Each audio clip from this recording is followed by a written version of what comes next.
All right. So on the Google Doc page of TBZ, or actually on, if you go through the calendar to the actual date and for the more information and the access material here, when you get to the access material here, there is one that says Zoom links and past recordings. So the first two sessions are already up and running for those who might have Hmm. missed the earlier sessions. And this one I'm sure will be up in some point in the future. But for now, we're going to look at, You met last week, right? yes. Yes. All right, let's go to, I think we'll just go to the English of what we read in the Hebrew. And so,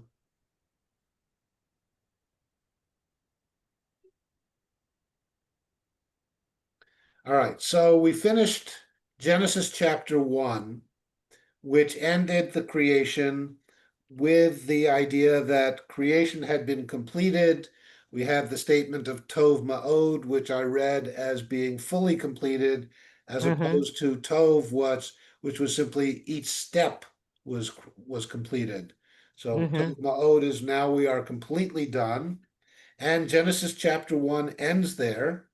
And as we'll see when we get to Genesis chapter 5, to the generations in the coming weeks, we'll look back and see the link between what we left and where we are.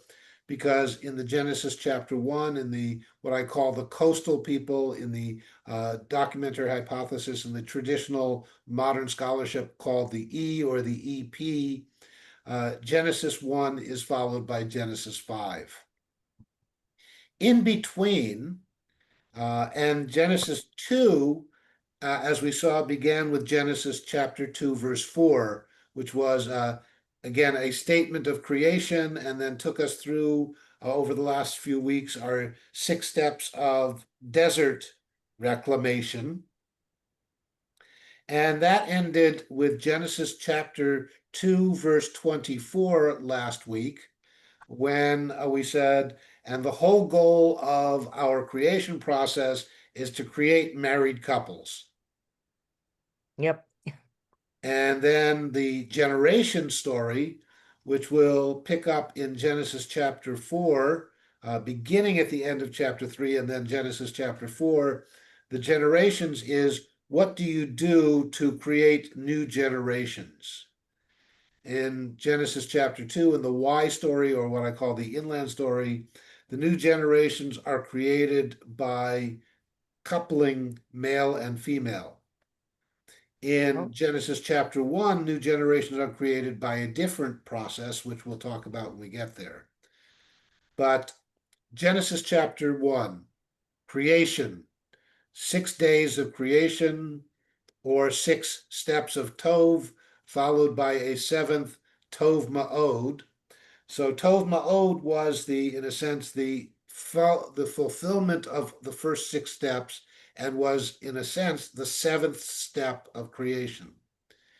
Genesis chapter 2, verse 1 is the seventh day of creation. So when you read Genesis chapter 1 as 6 days, you end up with 6 days at the sixth day at the end of chapter 1. If you read Genesis chapter 1 as I do now, reading it as 6 steps and then a fulfillment step, the fulfillment step was the Tov Ma'od, was the Adam, the likeness of the divine, and we'll be talking about that. What does it mean to be in the likeness of the divine? Genesis chapter 1 says the likeness of the divine is to be both male and female in one entity. So that was, we closed with that whole both singular and plural. God created it, God created them. God created it, the Adam. God created them, the Zachar and the Keva, the male and the female. If we read it by days, then this chapter 2, verses 1 through 3, is the fulfillment or the culmination of creation. And that makes the fulfillment or the culmination of creation Shabbat. What we'll find in the rest of Genesis is there's no Shabbat again until we get to Exodus. Oh, what happened to Shabbat? All the Exactly. What happened to Shabbat in Genesis? We never get Abraham took a day off, Isaac, Jacob tending the flocks, we're never told. And on Shabbat, Jacob did not tend the flocks or did not work the flocks, or we do not get Abraham did not go out searching with his flocks for food on the seventh day and took a Shabbat, and the animals ate double portion. We don't get Shabbat until we get Exodus and the manna. Wow. I want, have they thought why that was? Exactly. There's a lot of thoughts, Yeah, right? there are a lot of thoughts. And depending on whether you approach it from a traditional, this is the story that God gave to Moses, and as opposed to you approach it as this is the story that various authors developed over time in their own societies or social structures.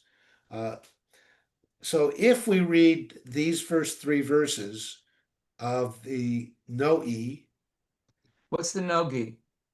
this is not E. This is the Noe creation. Oh, the no E. I No-E. thought you said the nogi. The Noe. There's no E See, post-creation my hearing is story. not good. I told you. Yeah. There is no E post-creation story that we actually can assign to E. The next thing E will give us is the generations. I have a question. In the Hebrew, it keeps saying Adonai Elohim. Yes. So the Y No. story is also called the YE, as opposed to just Adonai. Mm. So, going back to what you said, that until Exodus, there's nothing with all the things that going in Genesis.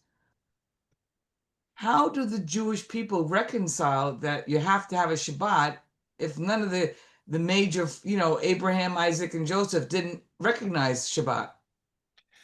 We don't know that they didn't recognize Shabbat. We are simply not told that they recognize Shabbat. Yeah. But So, for example, So how does the Jewish people? Well, there's no such thing as the Jewish people all when right, it comes to Torah interpretation anyway, which is why if there was the Jewish people when it comes to interpretation, we'd only have one commentary. yeah, As opposed to an entire book of commentaries. right.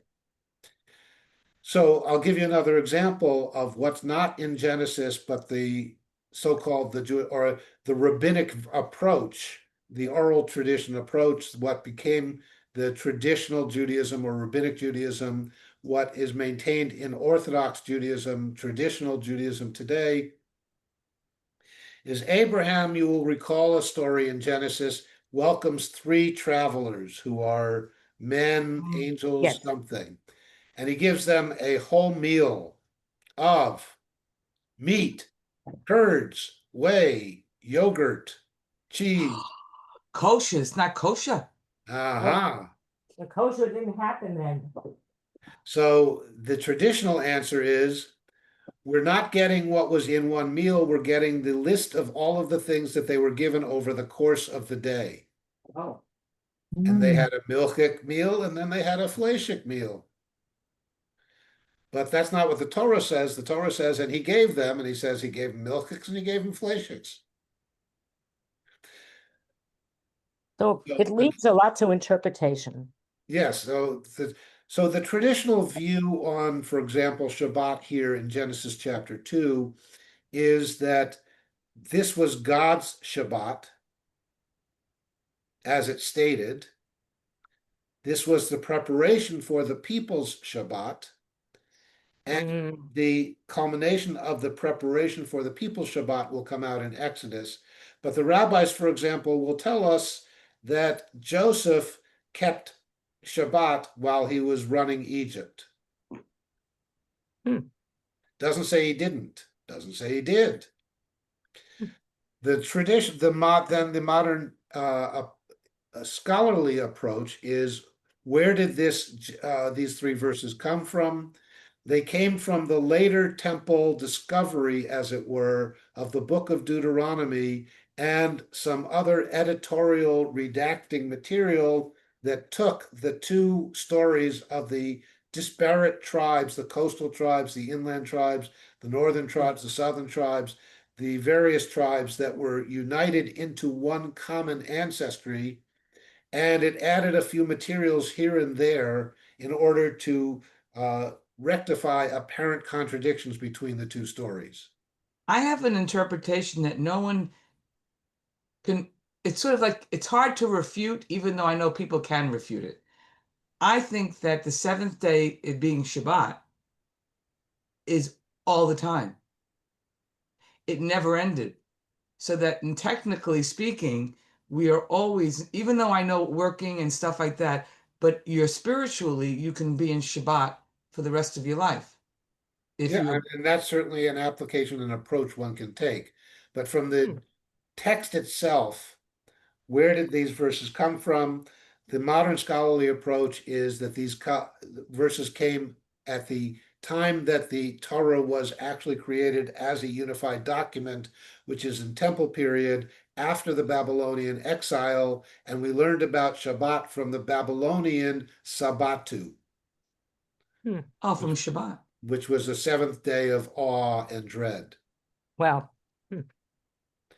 So we have, this is post-creation. Creation took 6 days, and the seventh day is then God took a break.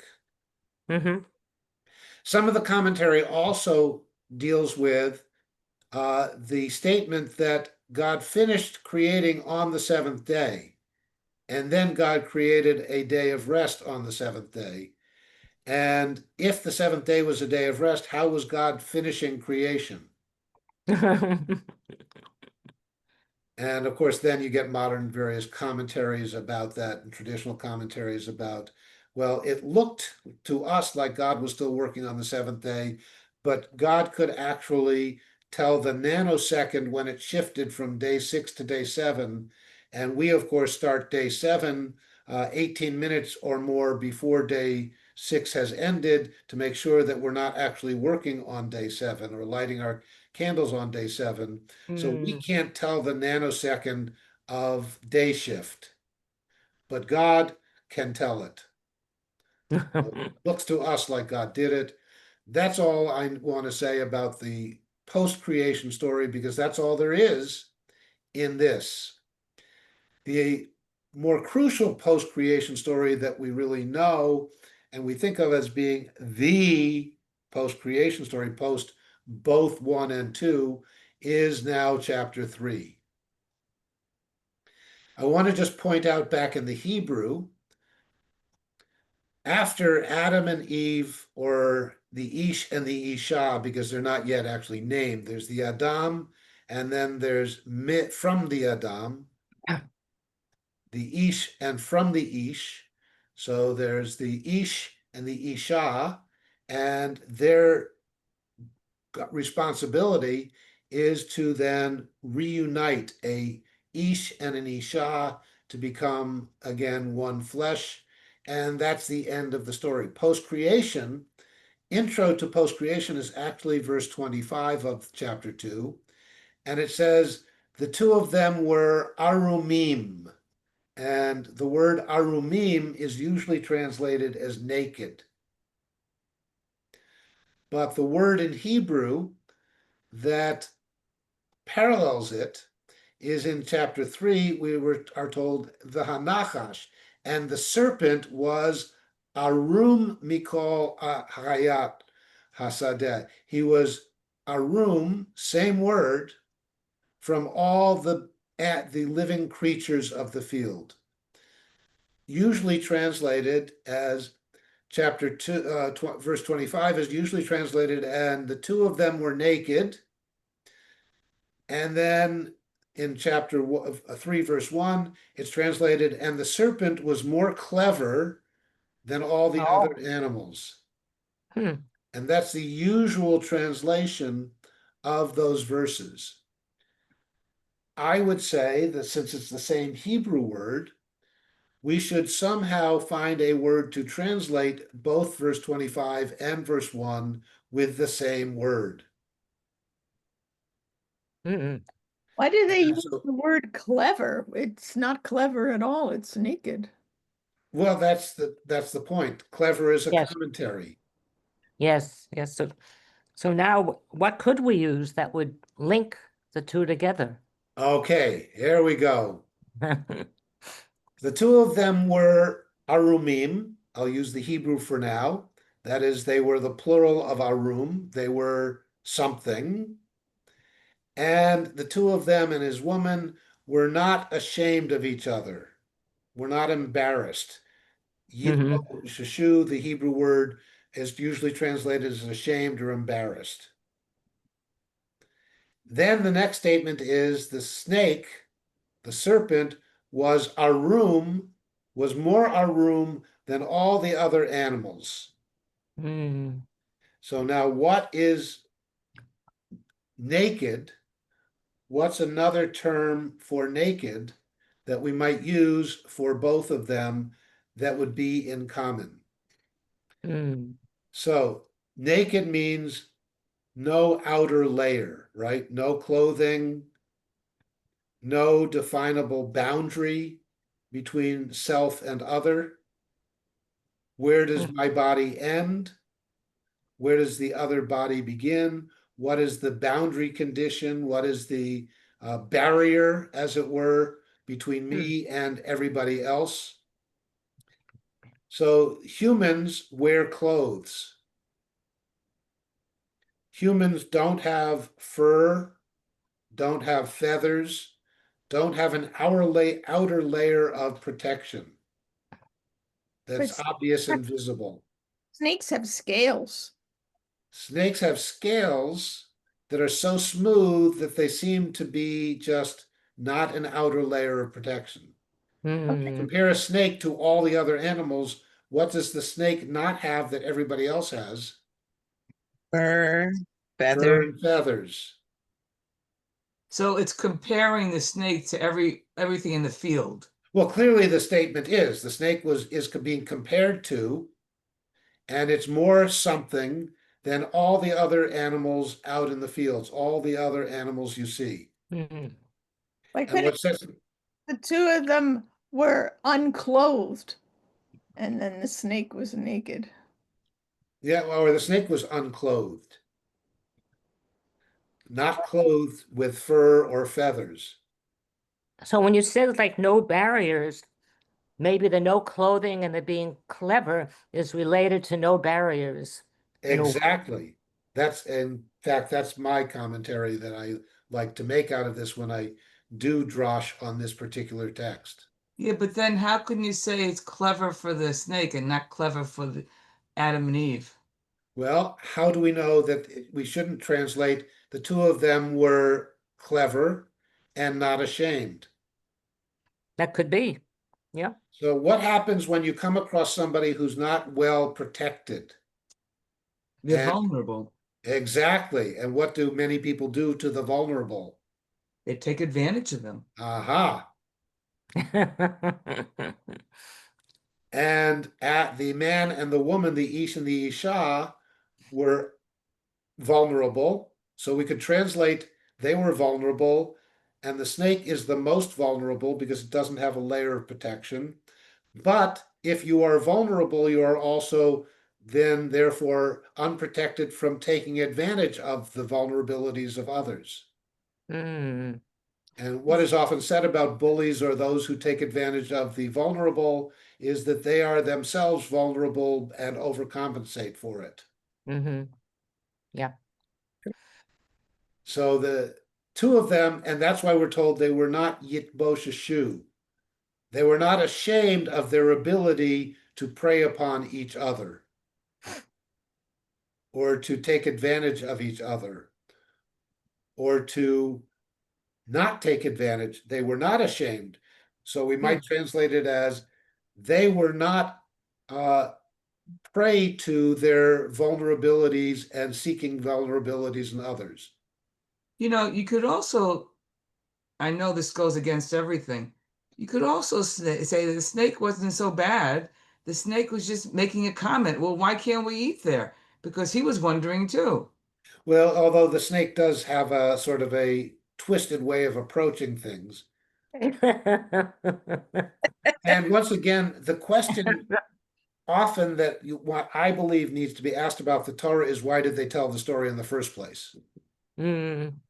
So why is it that pet visits that I made with 2 and 3-year-olds in the preschool and seniors in the nursing home with snakes were the most terrifying things for the middle generation, that is the parents of the 2, 3-year-olds or the children of the 90-year-olds. Because what do 2 and 3-year-olds have in common with the seniors in the nursing home? They've both lost their protective inhibitions and boundaries. Yeah. The 2, 3-year-olds never had them, and the 100-year-olds no longer care about them. Wow. I was talking with a very outspoken 102-year-old many years ago in the nursing home who, according to her children, had never been so outspoken and forthright in her opinions about others and to others. Hmm. And somebody asked her, it was not me, somebody asked, well, are you worried when you were younger? Why didn't you say that? She said, I was worried about peer pressure and peer vision. Yeah. And they said, so what's the matter now? She said, I've outlived all my peers.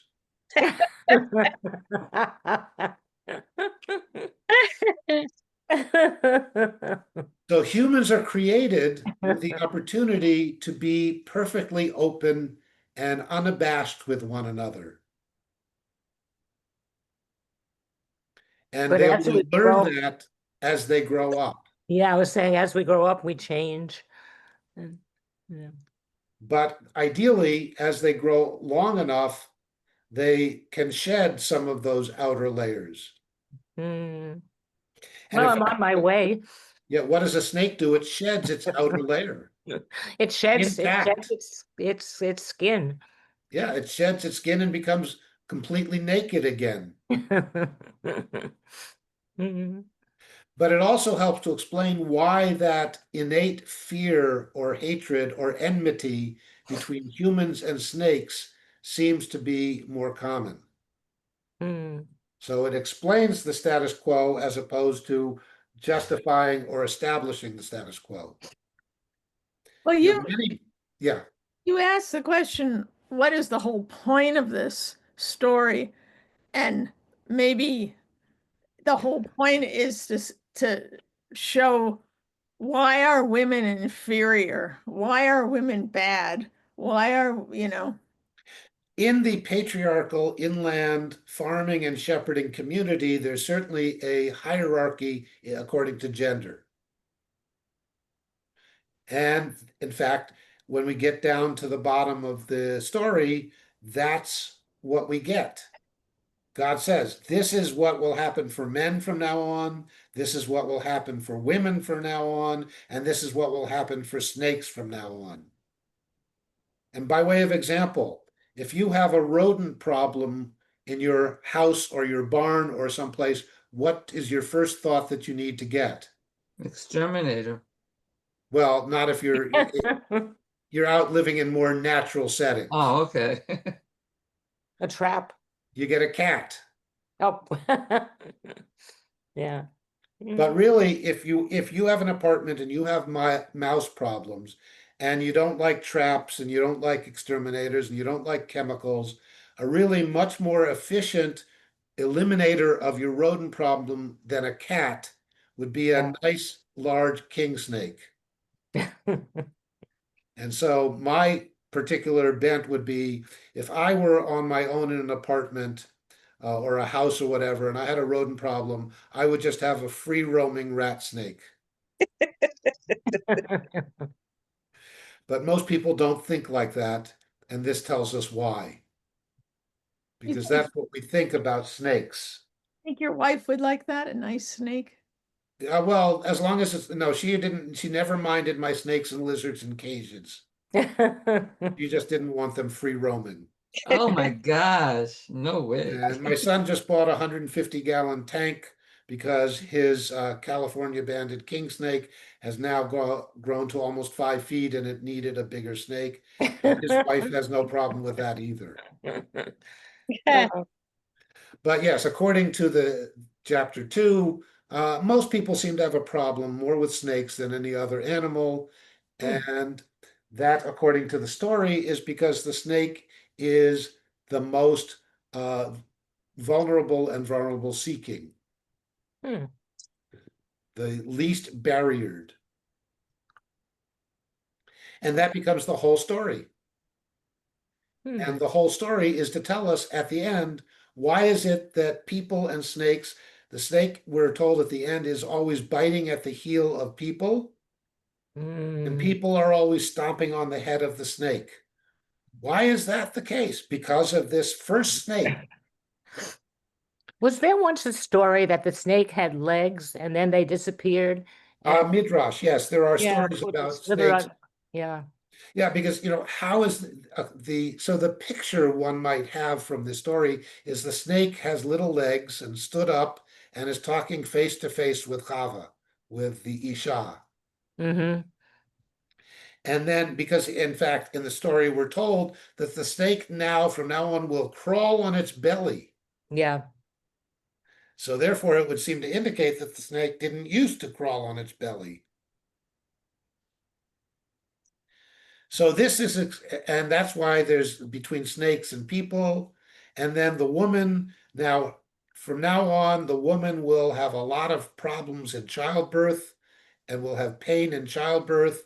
And the woman will be subservient to the man. And we're told that's social structure is because God made it so because of that snake and because of that first woman. And for men, they will no longer have an easy time getting their food, but their gardens will be filled with thorns and brambles and weeds. Mm. So this whole structure of the inland world is then because of the first post-creation story. That was not the way creation intended it to be, according to chapter 2. But along comes chapter 3, which, as you can see in here we go, is a lot more, there's a lot more to the story there. Look at all that. Yes. Well. That's the whole story. That's in the post-creation one and the translation. All of that is in there. But since there's no parallel to it, we don't deal with it. Hmm. What we're dealing with is what is parallel. So post-creation 1, post-creation E, post-creation chapter 1 is either the end of chapter 1 when everything is Tov Ma'od, all is set to go. And then we will start our generations. Or post-creation chapter 2, the Y, post-creation is everything was all set to go. We're there in the garden, all is nice. And we could have just moved on to the generations, but we don't because our generations are no longer in the garden. How did we get out of the garden? How did life become less idyllic? How did all the troubles come into the world? Chapters 3 and 4. Chapter 1, post-creation, we were never in the garden to not be there. Hmm. We were on the earth as the male-female it.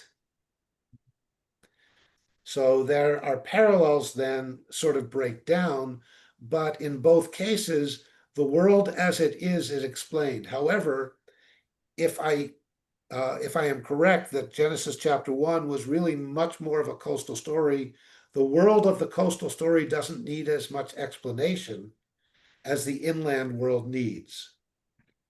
It may be because the coastal world was not as patriarchal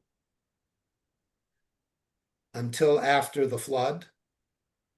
It may be that the coastal world was a simpler world and didn't need all the complicated explanations.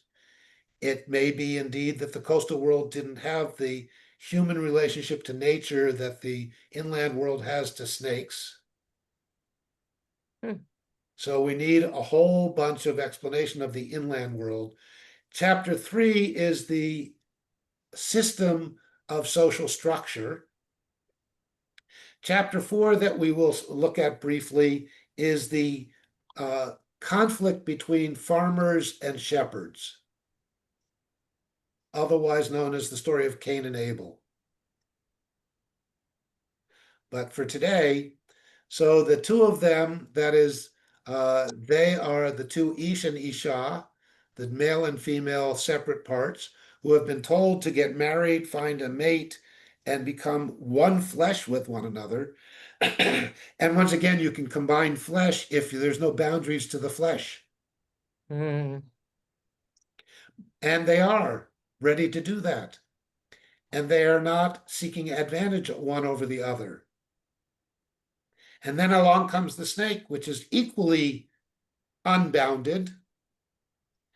And basically, in chapter 1, the snake then says to the woman, what's all this up about that God said you can't eat from anything in the garden? And the woman says, no, God didn't say we can't eat from anything in the garden. God said we can eat anything from the garden, just not that one tree in the middle. And the woman then says, and in fact, at the end of verse 3, if you eat from it or you touch it, you will die. Yeah.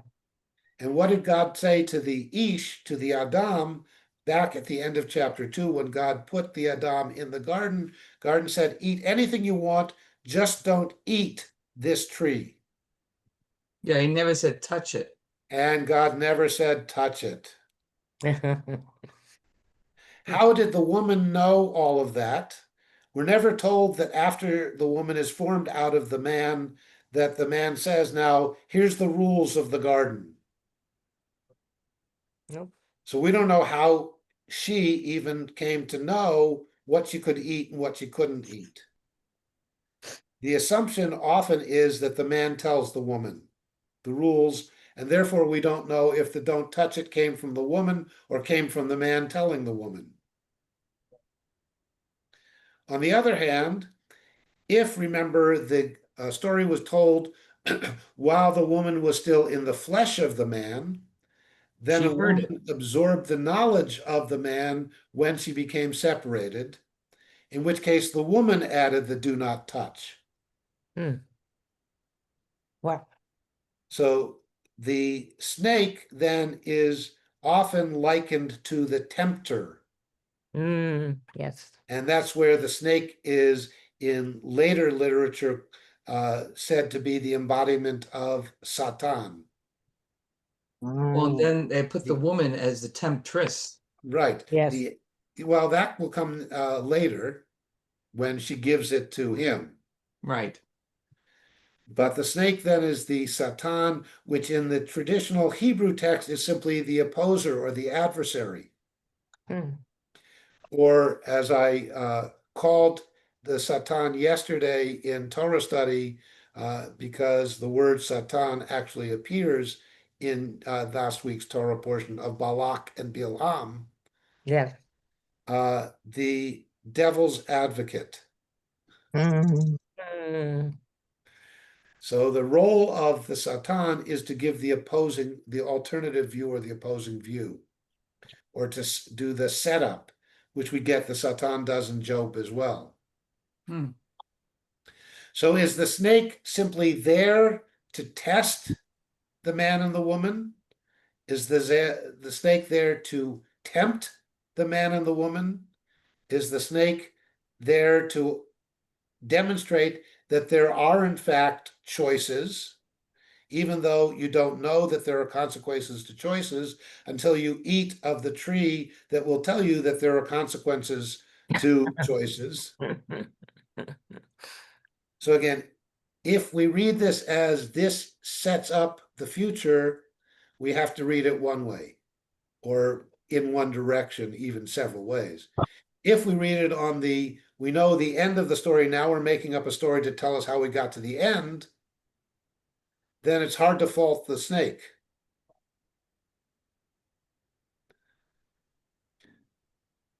So in between verse 3 and verse 19, verse 4 through 19 is the snake pushes her against it. She touches it. Snake says, you see, you didn't die. And look how good it is. And she eats it and her eyes are open. And now she realizes that her husband could take advantage of her and she could take advantage of him.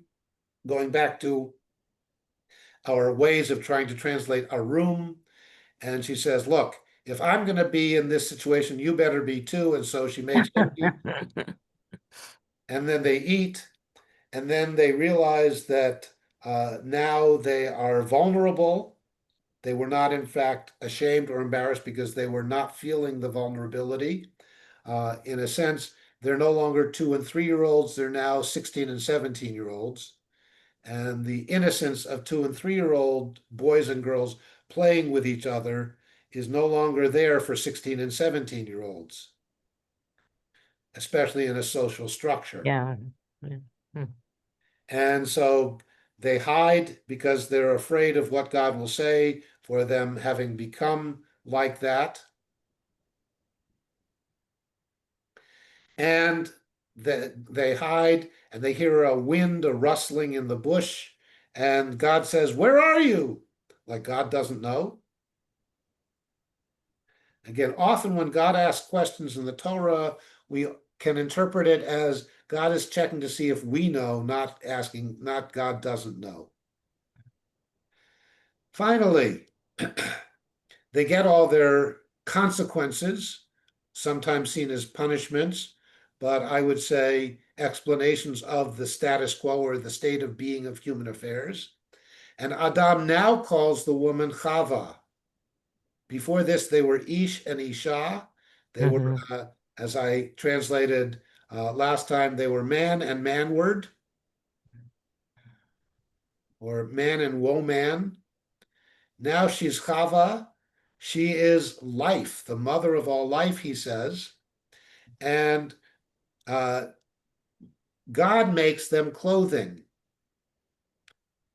to give them boundaries, to give them covering, to separate them from the snake, which still never gets fur or feathers, only gets to crawl around on its belly and eat dirt. And now we finally get in verse 22, how is the human like God?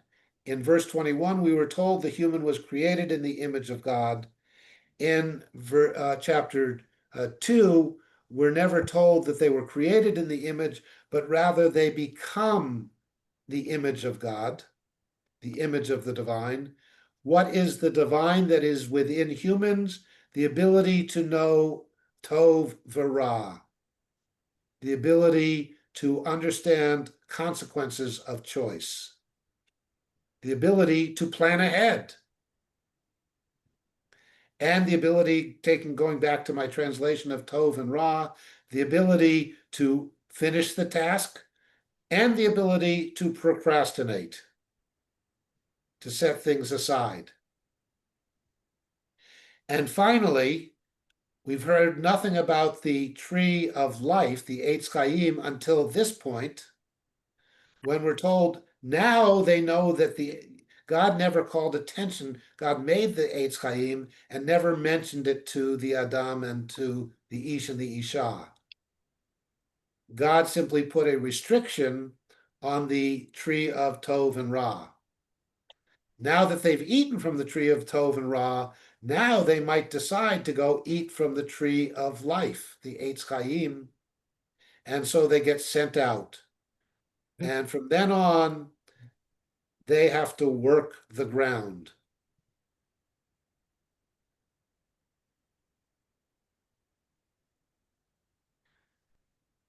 Next week, we'll take a brief encounter with Cain and Hevel and start to move into the generations which is to come. Just a little pre-taste. Cain and Hevel. Cain is the farmer. Hevel is the shepherd. And who were Abraham, Isaac, Jacob in their relationship to eating? They were the shepherds. Who were the farmers that we had to avoid? The Canaanites.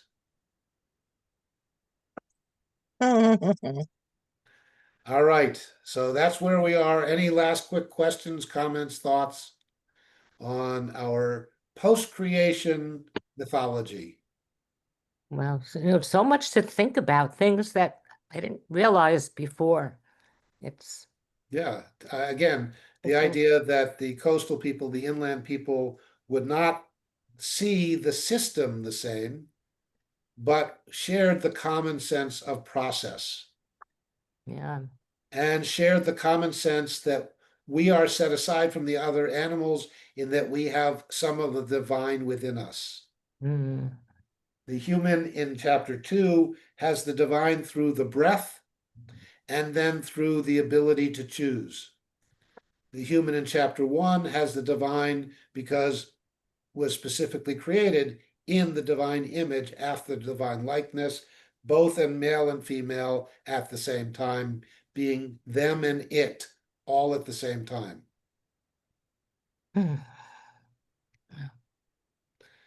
All right. Have a good week, everyone. Thank Oh, you. thank you. See you Hugs next for week. Jenny. Yes. Thank you. you. Yeah, Bye-bye. thoughts to Jenny. Yeah.